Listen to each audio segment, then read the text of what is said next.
On this episode of One-on-One with Mitch Lafon, I am joined by Andy Biersack of the Black Veil Brides, talking about their new album, Black Veil Brides, working with producer Bob Rock, and Andy chooses his favorite Kiss guitarist between Bruce Kulick and Ace Frehley. Joining me to discuss this and a lot more is Talking Metal's Mark Strigl. Good day, sir. Hey, Mitch. How are you? Good. Pleasure speaking with you. And just before we get started, I just want to send a shout out to our sometimes co-host Russ Dwarf, of course. Always great to have Russ. Do check out Russ Dwarf on Twitter at Russ Dwarf, and of course the Killer Dwarves at Killer Dwarves on Twitter. Andy Biersack of the Black Veil Brides. He's a fantastic guest, and if you haven't heard the new album Black Veil Brides, it is truly, well, maybe masterpiece is overstating it, but then again, let's just say it's a masterpiece. It's great, and I think that has a lot to do with Bob Rock. He just knows how to make heavy metal, hard rock albums. Yeah. And Revolver Magazine calling this one of the best records of the year. I just was going through their top 20 albums of the year, and there was Black Veil Brides 4 on there. So they're usually pretty tough with what they pick. So I think it's the real deal. I think this is rock classic here. Yeah, it really is. And when you compare, and I compare it to Metallica's trajectory in their career, they made 4 albums before they got to Bob Rock, and then he sort of tightened up their sound. Some say he made them radio friendly, but I think the same is going on here with the Black Veil Brides. They made their couple of albums or their 3 albums before, and they get to this one, and Bob Rock has that sensibility to make it sound larger than life, and I think it's going to bring more people under the tent. It really is a great production, and what's really great is to see Bob back doing these kinds of albums, because recently he's been doing Ron Sexsmith, Jan Arden, who else? Nelly Furtado, Michael Bublé, totally off the heavy metal radar, and he's back, and it works. Yeah, and the one thing about the record that I noticed is it continues the trend of an evolving sound of Black Veil Brides. Yeah. When these guys started out, they were almost a metalcore, dare I say, emo-ish sound to them at times, and they've definitely been each record progresses to this new plateau of their sound, and they don't completely abandon their roots, but they are definitely progressing. And this, to me, again, sounds like a true hard rock album, contemporary hard rock album, if you will. Yeah, it really does. So, let's get to listening to Andy. But of course, I have to ask: do you think the Black Veil Brides deserve a spot at Heavy Montreal? I think they would go over really, really well. Yeah. And I've been thinking, you asked me this question on the podcast and off the podcast, and it's something I've really been giving a lot of thought to. And I definitely need to call you or either send you a list, because there's a bunch of bands I'm thinking of that would be just great there. And Black Veil Brides is absolutely one of them. Yeah. And I don't think they're one of these early afternoon bands or third stage bands. This band definitely is one of those 7, 8 o'clock, 9 o'clock bands. The great following, great music. Hey, why don't we listen to Andy talk about the new album, Bob Rock, Kiss, and more. Here's Andy Biersack. Talking with Andy of the Black Veil Brides. Good day, sir. Life is good, I hope? Life is great, yeah. I've been on tour for, this is our second month on this run, and we've got about one more left, and then it's Christmas, so doing well. Yeah. And then, of course, the tour comes to Canada in 2015, the wonderful Black Mass tour. But let's talk about the new album. It is self-titled, and you are using Bob Rock. There's another band that did a self-titled album that used Bob Rock, a band called Metallica, and their sound somewhat was altered and changed. First of all, how did you decide to use Bob? Well, I wish that there was a story that involved more of a I guess a fairy tale story where I think that people would love the story to be that, we slept outside Bob's house or begged him to make the record or something like that. And the reality is that Bob sort of decided he was going to make our new record before we had ever even met him. And I guess for us, somebody like Bob or these people that come from that kind of bygone era of when rock really ruled, it's very hard for us to access them because, it's just a different time and place. Right. So I don't think we ever even thought that someone like Bob Rock would make a record with us or would even find out who we are as a band, let alone, that's not selling ourselves short. It's just that's the reality of the time frame that we exist in. So Bob listens to rock radio, in his car, and he happened to hear our song called In the End on the radio in Hawaii where he lives, and really fell in love with the song and fell in love with the idea of the band. He had never seen a photo of the band. He didn't know anything about the history of the band, but he loved the idea of the band and loved the music and loved the style. And so he tried to find out how he could get in contact with us, and he wound up finding a way to contact our manager and said, hey, I'd like to meet the guys. And so I wound up getting a phone call that just said, hey, do you want to meet Bob Rock and have breakfast with them? And I said, of course. And then the rest is kind of history. Yeah, because, listen, back, of course, in the 80s and 90s, everybody used Bob Rock, whether it was Skid Row, Metallica, The Cult, the Choir Boys, Bon Jovi. I mean, you had to go to Bob. But recently, he's been more into Michael Bublé, Nelly Furtado. Did he have any trepidation coming in, going, okay, I've got to do a rock record? I mean, it sort of hasn't been his game for a while. Well, again, I think that's another reason why we were so, pleased and excited to be working with him is that, it's been 15 or 16 years since he's even made a rock record, let alone a heavy metal or hard rock record. Right. And so because of that, for him to want to kind of come out of rock and roll retirement, so to speak, and to work with us and to kind of be the band that brings him back into that genre, that was very humbling for us and very exciting. Yeah, I can imagine, because, I mean, he really is a talent. Now, let's talk about the band's sound. It seems more radio-friendly, more accessible. Is that something that naturally you wanted to do, or is that actually Bob's influence? I think it more than anything, it's just the direction and the style of writing that we're doing. Okay. I think we've improved as writers, and absolutely.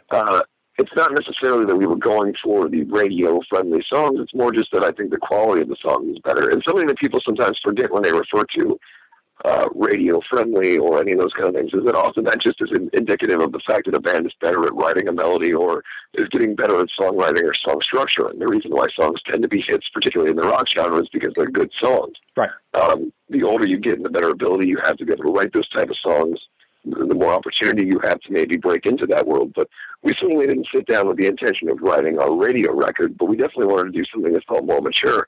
And Bob's just innate ability to show us so much about the musicality of making a record and teach us so much more about just the structural integrity of writing songs. We spent a great deal of time in pre-production, and he was very adamant that it would just be the six of us in a room. And that alone really led itself to us making what I think is a higher quality record than we've ever done.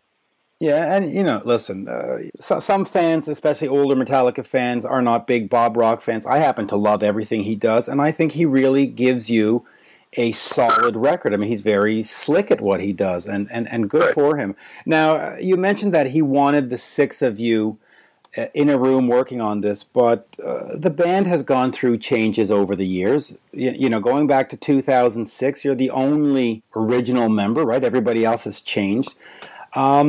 Why not just lock you in a room and have you come up with what is the vision of Black Veil Brides? Is this a band, or is this sort of the Andy solo project, but under a No, it's certainly a band. Okay. The lineup itself has been the same since 2009. Correct.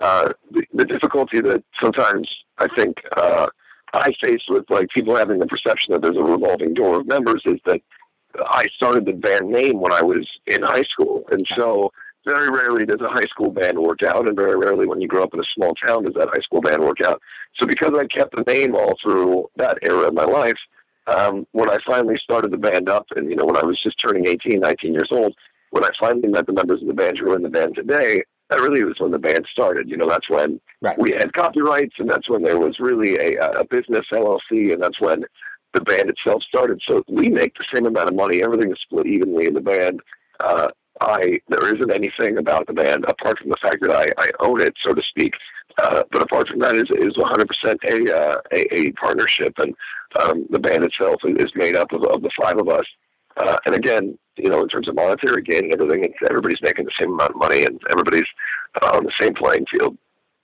Yeah, I wasn't really thinking of the monetary aspect, but that's one thing I guess we should also talk about is how does a new band that really sort of got the motor running in 2009 make money in this day and age? How do you do it? Is it just the touring? Can you, because I see that you have 50 million hits on a YouTube video and you get talked about all the time, but how do you survive in this climate?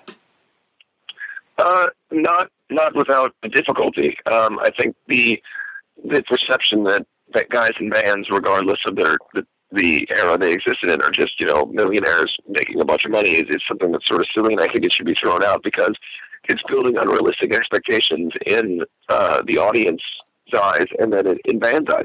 Kids that are coming up are thinking that they're going to be making $1 million, and the truth is that you could get $1 million, and we've gotten $1 million advances from companies, but the advances don't make people rich.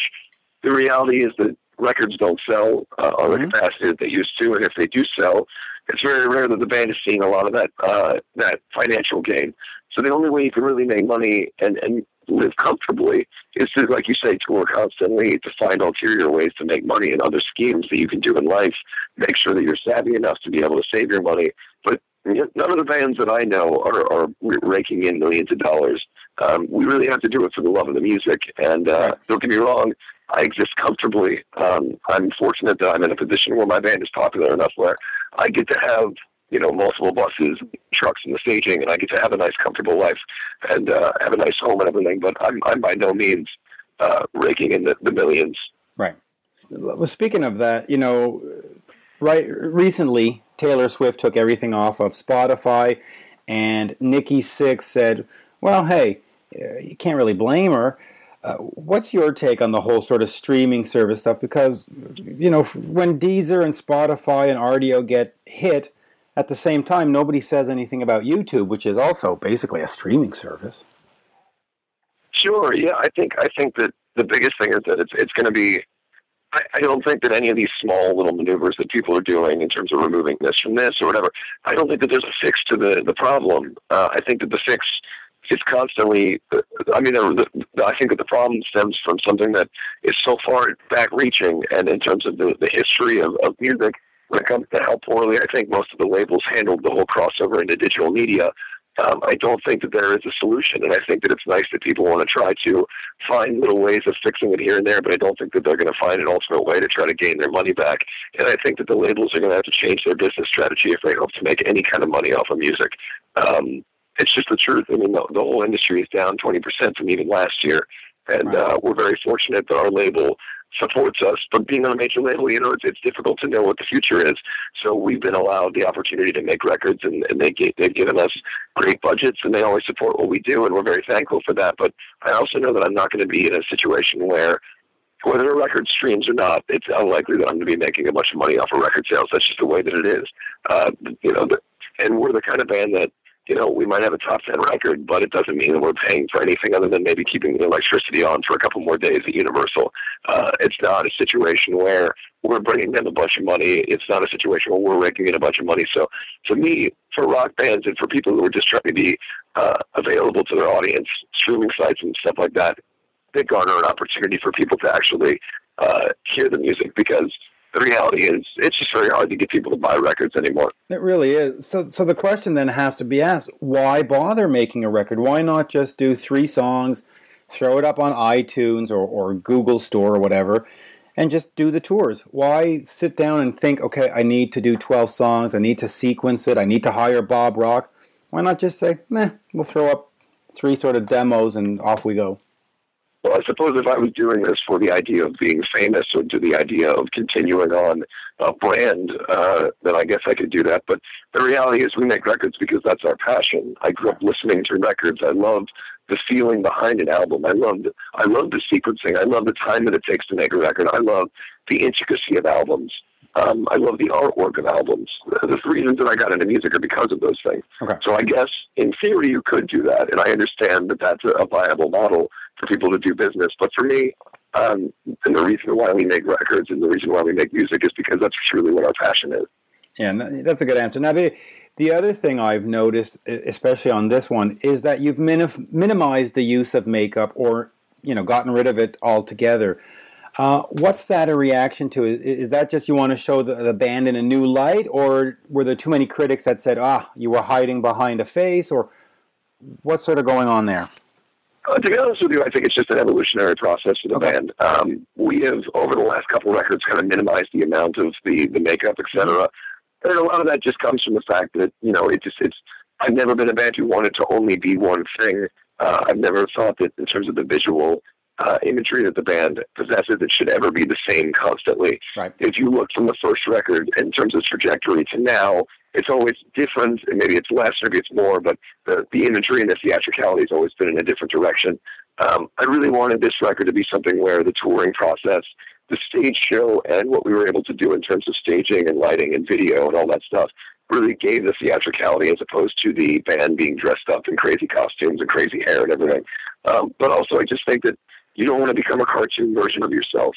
And we were never, like the bands that we love, a band like Kiss or whatever. Right. We were never that band that truly was embodiment of the characters, because it was something that we did for a very short amount of time.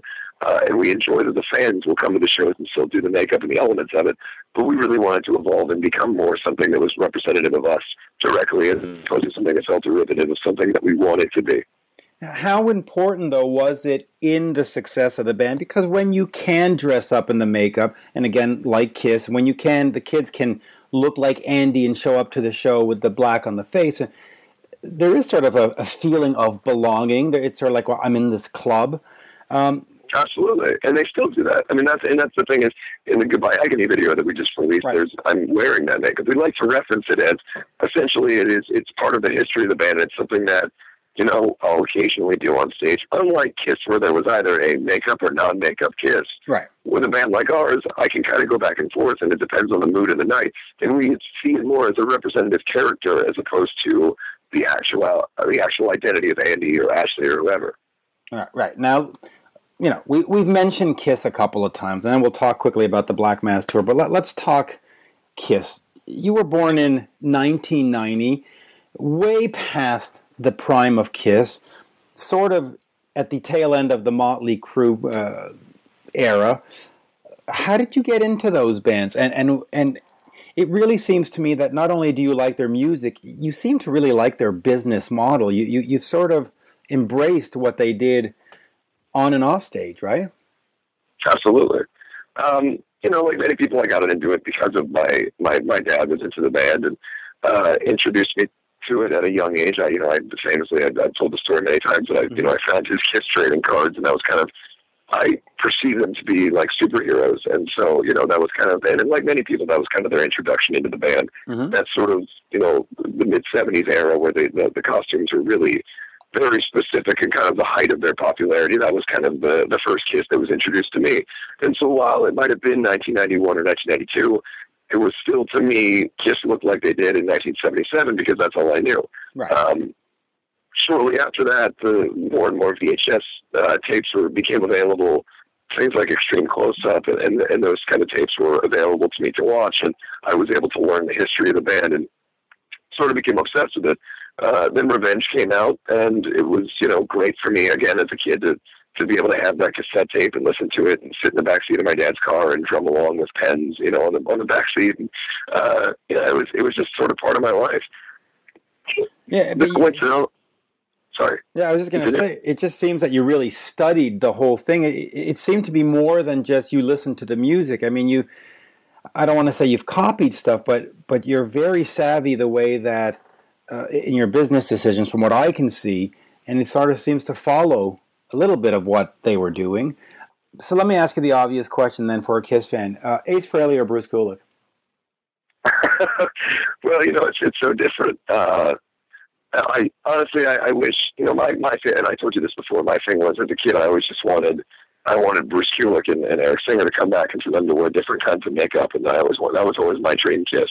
So for what it's worth, obviously Ace Frehley is incredible, and I got to say, Probably Ace Frehley, but I do love Bruce Kulick. You know, I got to side with Ace just because I love the classic lineup so much. But yeah, I'm a fan of Bruce Kulick too. Yeah, you know, you have to go with Bruce.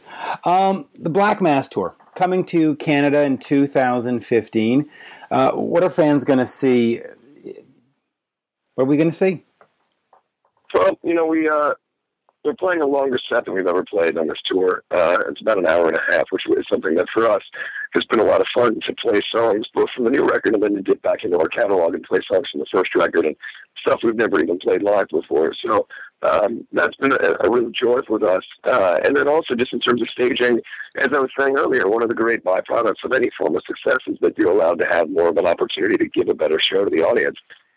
This is the first time that we toured with semis full of staging and lights and video screens and everything else. So it's been a blast. You know, as the band gets bigger, it's cool to be able to bring a better show to people. And so we've got some great bands opening for us. We got Memphis Mayfire and Ghost Town, and it's going to be a really cool show. It's been so much fun so far, so I can't wait to bring it up to Canada. Yeah, I'm looking forward to hearing Unholy in Montreal. Right? Oh, yeah. Okay. All right. There you go. Let's go on the other thing that you talked about in 2014. Andy Black, the alter ego, the solo project. I don't know how you qualify it, but what's the status of that? There's one video released. What happens next?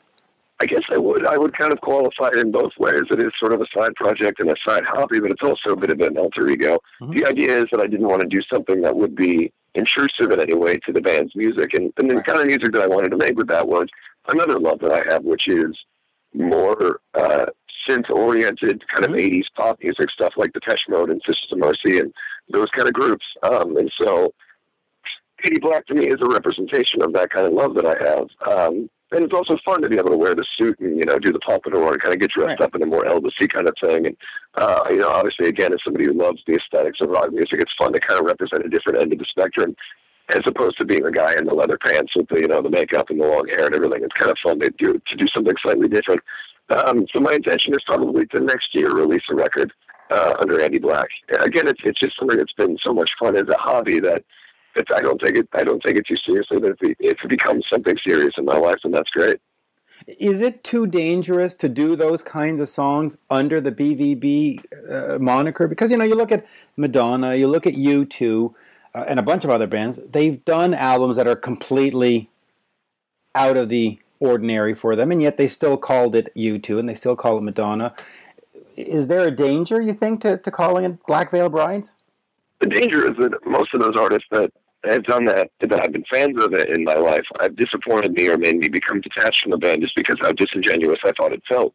And that's just by proxy from the actual music that they've made previously. It doesn't mean that the songs or the quality of the new material isn't great, but most of the time when there's bands that I've loved growing up and they decide that they want to move and evolve into a realm that is so different from the music that I loved about them, it's very hard as a fan to not feel a little bit like you've been ignored or like your interest in them have been ignored and that they're kind of giving you a fuck you. So I never wanted our fans to feel that way. I want them to know that Black Veil Brides will be Black Veil Brides.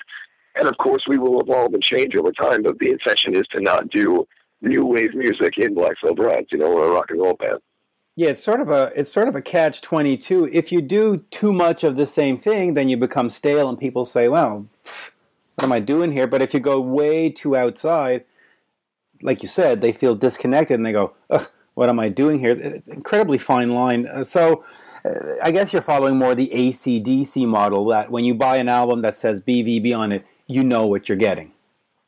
Absolutely, but by the same token, I mean, I think that we've evolved in a very interesting way as well in the band, considering the fact that the last record we made was a 65-minute concept record with an insane amount of orchestration and violins and everything else, as opposed to this record, which is much more straight-ahead, heavy metal, hard rock record. Yep. I think that you can definitely hear the same band in both of those records, but it's an evolutionary process. So that's what I mean more so than it being the same in terms of every stylistic song or whatever is the same. Yeah. But I definitely want to at least keep a theme. Yeah, and the new album is fantastic. So where do we go from here in terms of music making? Do you start thinking about the next new album already, or is this like, dude, give me a couple of years and get back to me? I always say that. I always go, oh no, we're going to take some time off and blah, blah, blah. But to be honest with you, when I sit in my hotel room on a day off late at night, and I'm, maybe just sitting there drawing or writing, I start to think of, oh man, what's the next record going to be? So I don't know, as a huge Kiss fan, I always love that there's so much material. Right. They were releasing records constantly, and I love that. I would love to be that kind of band that really does release a lot of material and is prolific in that way. Yeah, I'm looking forward to that, and I hope you do another album with Bob Rock. He's made some of the greatest. Lucky too. I really enjoyed working with him a lot. Yeah, and listen, the Black Album, which is actually called Metallica, is fantastic. Dr. Feelgood, the Bon Jovi stuff, they're the soundtracks of a lot of people's lives, and this is most likely going to be the soundtrack to a lot of kids' lives right now that in 20 years from now are going to say it's the greatest thing ever, and as it should be, right? So, yeah. Last word. In fact, I was going to ask you, Paul Stanley, some have said that his voice has gotten a little harsh. Is there a point where a band just should retire? And I'm not talking about Kiss in particular, but is there a point where you just say, I can't do this anymore, and you got to walk away graciously? You know what? If before I was involved in doing this, I would have said yes. Now that I've been doing this for the better part of the last 6 or 7 years in terms of touring constantly and loving what I'm doing, I can totally understand the idea of wanting to do it forever because I want to do it forever. So really, I think that that's up to Paul and how he feels. I know that there are many artists who people perceive to be different or not doing the same thing or maybe aren't as, quick on their feet because of their age or something else. But I really think it's up to the artist to decide when they feel like they're done. I don't know, man. Everybody seems to be having fun at their shows. When I look at the cruise and the residency and everything, people are enjoying it. So as long as the world wants it, I say keep going. Yeah, I agree, and I think hopefully at some point we'll get to the BVB cruise and the BVB residency and yes, and of course the dolls and all that wonderful stuff. So there you go, Andy. Always a pleasure. And, thank you so much, Mitch. Very much looking forward to the show in February, and please, if you can, think of Unholy.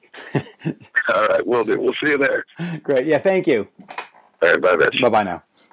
And there you have it, folks. My interview with Andy Biersack of the Black Veil Brides. Fantastic band, fantastic person, great conversation. What else can you say? It's so nice to see a young guy like Andy and like the guys in Black Veil Brides who appreciate classic rock, but yet bring something young and new to the table. Yeah. They have Bob Rock on board, this guy who's done so many classic records. I even love the name of the record, Black Veil Brides 4. It just brings, Zeppelin 4, Sabbath 4. It gives it that epic sound to me. I think the title alone. I think the 4 is pretty much just the fans that call it that, much like Metallica's Black Album was actually not called the Black Album. It was just Metallica. And this one is also just called Black Veil Brides. Ah, okay. So, okay. I definitely saw people referring to it as Black Veil Brides 4. Yeah, but you see, that's what I find amusing is that with the Bob Rock connection, Metallica went and sort of changed their sound and changed their way of doing things, and they call the album Metallica, but the rest of the world calls it the Black Album. And here he comes in with the Black Veil Brides, again goes with an eponymous title and says, okay, this is just Black Veil Brides, we're changing you, we're fresh start. And the fans go, yeah, it's called 4. Wow. What are you going to do? Interesting. It's an interesting comparison. 24 years on now since the Black Album? How long has it been since Black? Long time. Wow, 91, I think. Does that sound right? Yeah, 90, 91, maybe. Anyway, it's been way too long, and hey, what are you going to do? But check out Black Veil Brides and at Andy BVB on Twitter, and of course, blackveilbrides.net and all that wonderful stuff. Anything we need else to plug? Well, talkingmetal.com, where we post this podcast, one-on-one with Mitch Lafon, as well as Mars Attacks, which has been in hiatus for a while, but it's now back. And Talking Metal, every Tuesday we post a new Talking Metal episode. We just interviewed Dan Beeler of the recently reunited Exciter. We had Joe Lynn Turner on last week, so definitely do me a favor and check out my podcast that I do usually with a co-host or with John Ostrowski, Astronomy, Talking Metal. Yeah, and of course, Talking Metal is sort of the grandfather of all the podcasts. 10 years now, right? It'll be 10 years this summer. Yeah, which we got to do something special for the 10-year anniversary. I'm not sure what that'll be, but definitely need to do something. I've never asked you this, but I will tonight. What made you start a podcast 10 years ago? Because 10 years ago, podcasts were the dirty stepchild. Nobody cared. It wasn't cool. Getting it online was very complicated. Everything about it was just not friendly. And yet you did it and it survived. So what was that first thought? Well, I was working at VH1 on and off again, and I did a show for them called the 100 Most Metal Moments, which I basically came up with most of the moments, and I wrote some of it and produced some of it. And then as the show was getting near production, the end of the production, they realized they had all these holes, and they said, we need you to go on camera and talk about some of this stuff. And I said, okay, well, can I have some of my friends do it with me? And I had two guys, John being one of them. And the show was this big, big hit. And we ended up doing 2 follow-up shows. And suddenly people were talking about me, like, who's this idiot on TV, Mark Strigl, acting like he's a metal expert. And I felt like I needed to have some sort of cred online. And I had kept reading about these podcasts, and the podcasts were going to be the next big thing. And I expected podcasting to explode, in a year. It actually took a lot longer than that. And it's only been in recent times that podcasting has really blown up. Listen, it's taken about 10 years because now with Deezer and Stitcher and Spreaker and 39 million people checking out. But that took 10 years. I mean, 10 years ago, you might have had your uncle, maybe your mother, couple of sisters listening in. But there was I'm just surprised that you prevailed and persisted, because it was not a friendly terrain 10 years ago. But hey. Yeah. Well, that was basically it. I felt like, I needed to prove myself to the internet community out there, who were already starting to say, who the hell is this idiot? And so we started Talking Metal. And because of those VH1 appearances, we got a lot of followers right off the bat, a lot of listeners right off the bat. And somehow we're one of the few that are still standing here 10 years later. Still standing, and more importantly, respected. Well, thanks. There's a lot of podcasts out there, but not a lot of them are respected. A lot of them are like, oh, it sounds like some guy in his kitchen. Oh, it sounds like... But people go, yeah, Talking Metal, that's the real deal. So, hey, good on you. Good on you. Well, thanks. And hey, Mitch, before we go, I just literally 24 hours ago got back from Las Vegas and saw our favorite band Kiss out there. And I got to tell you, it was, even though the set list has been the same every night, I caught 2 of the 2 final shows of the residency. And I have to tell you, I was very impressed and thought that the show was just incredible. And I've seen Kiss, probably 25, 30 times. Yeah, it was so much fun. I've seen him 40 times. And when you're in the building for that hour and a half, they are the greatest rock band. I mean, it's the greatest rock show on earth. There's no doubt about it. But when you sit from, the stands in the stands, and you look in and you see a residency where they play the same set every night, you go, what are they doing? Right.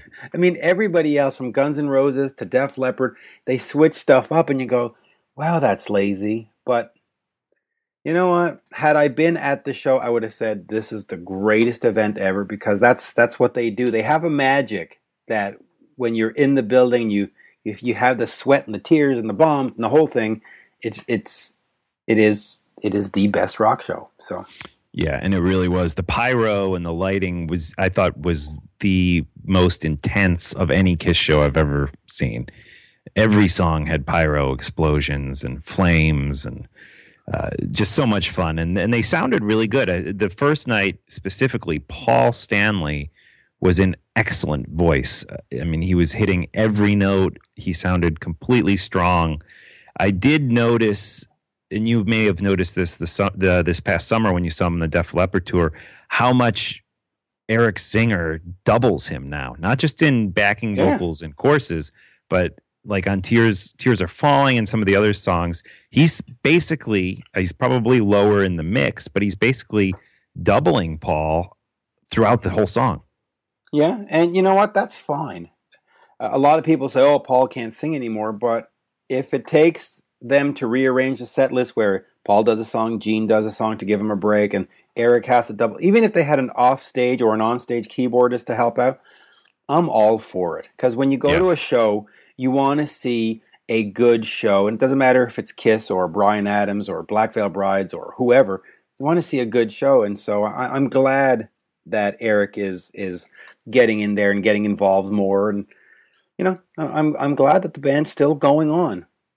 Couple observations for you. Parasite was the fourth song in the set, which I found interesting because it's the fourth song in Ace's set currently. Also, another observation, Paul Stanley, both nights that I saw him, made a big deal. Like, I think he said, you were watching a band that has been inducted into the Rock and Roll Hall of Fame. So after all the hating towards the Rock and Roll Hall of Fame in the press and stuff, both nights he was wearing this like it was like a badge, and he seemed acting like he was very proud of it. But you know what's funny is I'm pretty sure I saw an Ace Frehley 2014 live clip where Eddie Trunk, I think, introduced him as and Rock and Roll Hall of Famer Ace Frehley, during the show. So it's funny how they're all falling back on that, even though they all poo-poo it. But listen, I'm still not a fan of the Rock and Roll Hall of Fame. Yeah, me neither. One final observation, Kiss observation from Las Vegas for you. There's outside the joint where they had the concert in the same casino, the Hard Rock. They have an official Kiss store, which I'm sure will go away as soon as Kiss has gone away. And in the store, they sell vinyl. They sell Las Vegas Kiss residency shirts, but they're also selling Ace Frehley shirts with Ace on the shirt, and on the back it says Kiss Ace Frehley. They're selling Peter Criss shirts, same thing. They're selling Kiss shirts that have 4 pictures of the guys and actually say their names: Ace, Peter, Paul, Gene, which I found just a little strange too, being how much they have tried to distance themselves and make the new band, it's Tommy, Eric, Gene, and Paul. Yet they're selling at the shows. They're selling Ace Frehley and Peter Criss solo T-shirts that not only have the picture but say their names on it. I thought that was really strange. Reunion tour. Here you go. Start up the rumors. Wouldn't that be funny? Or maybe they realized that those T-shirts sell. And just to tie this all together, I did an interview with Zakk Wylde that's going to air in a couple of weeks from now. And during it, we talk about him working with the Black Veil Brides on a Kiss song, doing a cover of Unholy, which is up on iTunes right now. But I wanted to know how Zakk, a guy who loves Led Zeppelin, loves Black Sabbath, ends up playing guitar on a Black Veil Brides single, and that story, I won't give you the details, but it's an interesting story, and that's coming up on an upcoming one-on-one with Mitch Lafon with Zakk Wylde. So if you're a Black Veil Brides fan, there's a little more Black Veil Brides content coming your way in the next couple of weeks. Excellent. And on that, follow me at Mitch Lafon. Of course, check out the one-on-one Mitch Lafon Facebook page. There was not enough space to put in the with, but please check it out, and join me on my personal Facebook page, Mitch Lafon. Always looking to talk about rock, not just Kiss and not just Black Veil Brides, but pretty much anything. So join me along, and Mark, always a pleasure. Thank you for joining me, and we'll do a couple more episodes soon and get those out to the fans. Excellent. Take care. Great. Thank you, and bye-bye.